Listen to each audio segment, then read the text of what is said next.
Admiral Kethvar of the Galactic Defense Coalition watched the tactical display with growing desperation. The Vortak Empire's war machines had been grinding through Coalition defenses for 3 standard years, their quantum-shielded dreadnoughts seemingly unstoppable. Entire star systems had fallen. Trillions were dead. "Sir," his aide whispered, mandibles clicking nervously. "The human transport has arrived." Kethvar's 4 eyes rolled in exasperation. Earth had finally responded to the Coalition's desperate plea for military assistance, but what had they sent? A single transport carrying 25 cadets from something called the Terra Military Academy. Not even full soldiers, students. The humans filed onto the bridge of the flagship, and Kethvar's heart sank further. They looked impossibly young, barely out of adolescence by human standards. Their leader, a female with the impossible name of Lieutenant Jessica Park, couldn't have been more than 20 standard years old.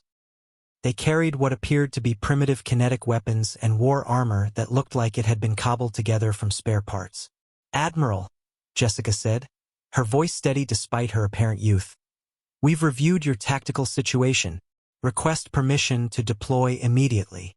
"Child," Kethvar began gently, "perhaps you don't understand the severity."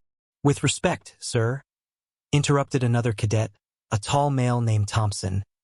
"We've been fighting things that make your Vortak look like training dummies since we could walk. Our homeworld classification exists for a reason." Before Kethvar could respond, proximity alarms screamed across the bridge. 3 Vortak dreadnoughts had broken through the outer perimeter, their weapons charging for a killing blow against the Coalition flagship. "That's our cue," Jessica said calmly. "Tommy, Alex, you take the lead ship. Martinez, Williams, you're on the middle one. The rest of us will handle the big guy." "How exactly do you plan to?" Kethvar started, but the humans were already moving. What happened next would be debated in military academies for generations. The cadets didn't use shuttles or fighters. They simply opened the airlock and jumped into the vacuum of space. Their primitive armor suddenly made sense. It was designed for zero-atmosphere combat. They moved through space like they were born to it, using small maneuvering thrusters with a precision that defied comprehension. The Vortak weapons, designed to target traditional spacecraft, couldn't track targets so small and agile. The humans weaved between energy beams like they were dancing, closing distance at impossible speeds. When they reached the dreadnoughts, they didn't try to breach the quantum shields, they went around them. Somehow, they'd identified microscopic maintenance ports that even the Vortak had forgotten about. Within seconds, they were inside the ships. The dreadnoughts' internal defenses, designed to repel boarding parties, were useless. The human cadets moved through the ships like ghosts, their movements coordinated with a precision that suggested they'd been training for exactly this scenario their entire lives. "How are they?" Kethvar began, watching the tactical display show human signatures spreading through all 3 enemy vessels simultaneously. "Sir," his tactical officer reported in disbelief, "they're not using any advanced weapons. They're using explosives. Primitive chemical explosives placed at structural weak points." 8 minutes after the engagement began, the first dreadnought went dark. Its quantum shields flickered and died as critical systems failed. The second followed 30 seconds later. The third lasted another minute before its reactor went critical and vented into space.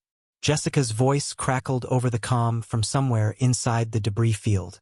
"Admiral, targets neutralized. The remaining Vortak fleet is withdrawing. Recommend immediate pursuit while they're demoralized."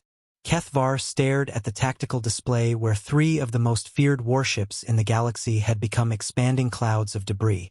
The entire engagement had lasted 9 minutes and 47 seconds.